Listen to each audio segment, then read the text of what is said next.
Hello বন্ধুরা, আমি তোমাদের কাজল ম্যাম জ্ঞানজ্যোতি কোচিং সেন্টারের পক্ষ থেকে তোমাদের সকলকে জানাই স্বাগত। আজকে আমি তোমাদের ইউনিভার্সিটির আন্ডারে মেজর হিস্ট্রি সাবজেক্টের যে টপিকটি নিয়ে আলোচনা করব সেটি হচ্ছে গ্রিসের কৃষি অর্থনীতির ধরন। টপিকে যাওয়ার আগে তোমাদেরকে একটা ছোট্ট ইনফরমেশন দিতে চাই, সেটি হলো তোমরা যারা আমাদের কোচিং সেন্টারে এখনো যুক্ত হওনি কিংবা যুক্ত হতে চাইছো তারা উপরে দুটি নাম্বার দেখতে পাচ্ছ 6295916282 এবং 7076398606। এই দুটি নাম্বারের মধ্যে যে কোনো একটি নাম্বারে যোগাযোগ করে কিন্তু আমাদের সাথে যুক্ত হয়ে যেতে পারো। তো দেরি না করে আজকে আলোচনার বিষয় শুরু করছি। গ্রিসের কৃষি অর্থনীতির ধরন বা যে patterns of agricultural economy of ancient Greece. তো এখানে বলছে যে অন্যান্য প্রাচীন সভ্যতার মতো কিন্তু গ্রিক অর্থনীতির মূল ভিত্তি ছিল কিন্তু কৃষি। বলছে কৃষিকাজে কিন্তু নাগরিকদের যে জীবিকা ছিল সেই জীবিকার কিন্তু সংস্থান হতো এবং বলা হয়েছে এই যে কৃষিকাজের যে মানুষ নাগরিকের যে জীবিকার সংস্থান হতো, এই কারণেই কিন্তু গ্রিসের কৃষি কিন্তু সর্বাপেক্ষা সম্মানজনক পেশা হিসেবে কিন্তু স্বীকৃতি ছিল বা স্বীকৃতি কিন্তু পেয়েছিল। তারপরে বলা হয়েছে যে কৃষি কাজে বা কৃষির যে কাজ ছিল সেই কাজে কিন্তু নগর রাষ্ট্রের প্রায় 80% মানুষ কিন্তু নিযুক্ত থাকতো। এই কৃষিকাজে কিন্তু নগর রাষ্ট্রের 80% মানুষই কিন্তু নিযুক্ত থাকতো।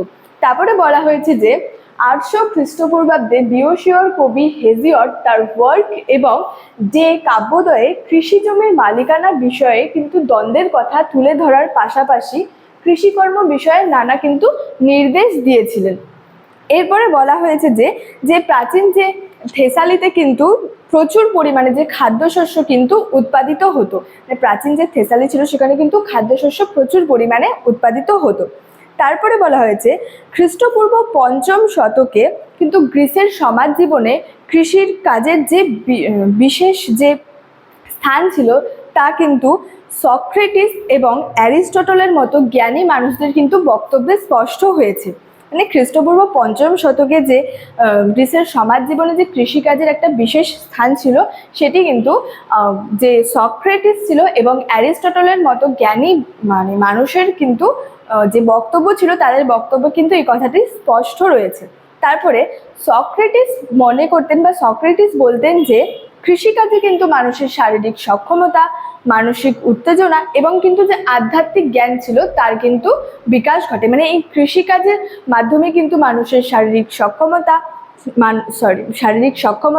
মানসিক উৎকর্ষতা এবং কিন্তু আধ্যাত্মিক জ্ঞানের বিকাশ ঘটেছিলেন, এটি কিন্তু সক্রেটিস বলতেন।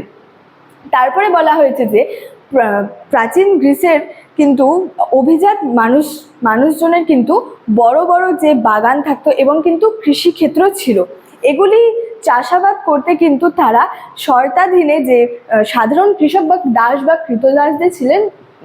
কৃতদাসরা যে ছিল তাদের কিন্তু তারা নিয়োগ করতেন। মানে যে তাদের বড় বড় বড় বড় বাগান এবং কৃষিক্ষেত্র যে ছিল সেগুলি চাষাবাদের জন্য চাষের জন্য কিন্তু তারা বিভিন্ন শর্তের অধীনে কিন্তু দাস বা কৃতদাসদের কিন্তু নিযুক্ত করতো বা নিয়োগ করতেন। এই কারণেই বলা হয়েছে যে প্রাচীন গ্রিসের যে কৃষিকাজ ছিল সেই কৃষিকাজ কিন্তু পুরো মাত্রায় কিন্তু দাসশ্রম নির্ভর ছিল। যেহেতু বলা হয়েছে যে তাদের কিন্তু কৃতদাস বা দাসরা যে ছিলেন তারা যে অভিজাতদের বিভিন্ন শর্তের অধীনে যে তারা চাষাবাদ করতেন বা চাষাবাদের জন্য তাদের কিন্তু যে নিয়োগ করা হতো কৃতদাসদের, সেহেতু বলা হয়েছে গ্রিসের কৃষিকাজ কিন্তু পুরো মাত্রায় দাসশ্রম নির্ভর ছিল। তারপরে বলা হয়েছে প্রাচীন গ্রিসে কৃষিকাজ চলতো চিরাচরিত প্রথায়। প্রাচীন গ্রিসের যে কৃষিকাজ ছিল সেটি কিন্তু চিরাচরিত প্রথায় চলতো।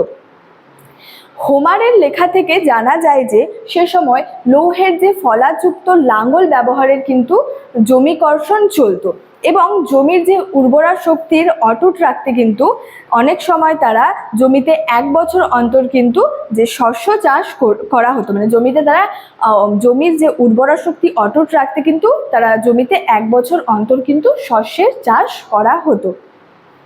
এবং বলা হয়েছে যে পেরিয়ক্লীয় যুগে গ্রিসে প্রচুর পরিমাণে কিন্তু জলপাইয়ের চাষ হতো, যা থেকেই তৈরি হতো ভোজ্য তেল, আলোকিত করার জ্বালানি ইত্যাদি।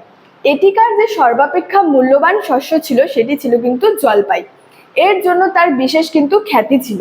মানে পেরিওক্লীয় যুগে কিন্তু গ্রিসে প্রচুর পরিমাণে যে জলপাইয়ের চাষ হতো সেখান থেকে তৈরি হতে হচ্ছে ভোজ্য তেল, আলোকিত করার জন্য যে জ্বালানি ছিল সেগুলি, এবং যে এটিকার সর্বাপেক্ষা মূল্যবান শস্যও ছিল কিন্তু জলপাই। তারপরে বলা হয়েছে এর জন্য কিন্তু তার বিশেষ খ্যাতি ছিল, মানে যে জলপাই যে সেখানে মূল্যবান শস্য যে জলপাই ছিল এটিকার, তার জন্য কিন্তু তার বিশেষ কিন্তু খ্যাতি ছিল। তারপর বলা হয়েছে অন্যদিকে এথেন্সের শুষ্ক জমিতে চাষ হতো ডুমুর। এই কারণে কিন্তু ডুমুর তার খাদ্য তালিকার অন্যতম প্রধান বিষয় হয়ে উঠেছিল। মানে অন্যদিকে এথেন্সের শুষ্ক জমিতে চাষ হতে হচ্ছে ডুমুর, এই কারণে কিন্তু ডুমুর তার খাদ্য তালিকার যে অন্যতম প্রধান বিষয় হয়ে উঠেছিল। তো স্টুডেন্ট, এই ছিল আজকে আমার আলোচনার বিষয়। ভিডিওটি কেমন লাগলো অবশ্যই কমেন্ট করে জানাবে, এবং ভিডিওটি তোমাদের বন্ধুদের সঙ্গে কিন্তু শেয়ার করতে ভুলবে না। দেখা হচ্ছে তোমাদের সাথে অন্য কোনো একটি টপিক নিয়ে পরবর্তী দিনে। ততক্ষণের জন্য ভালো থেকো, সুস্থ থেকো। Thank you so much. Thank you.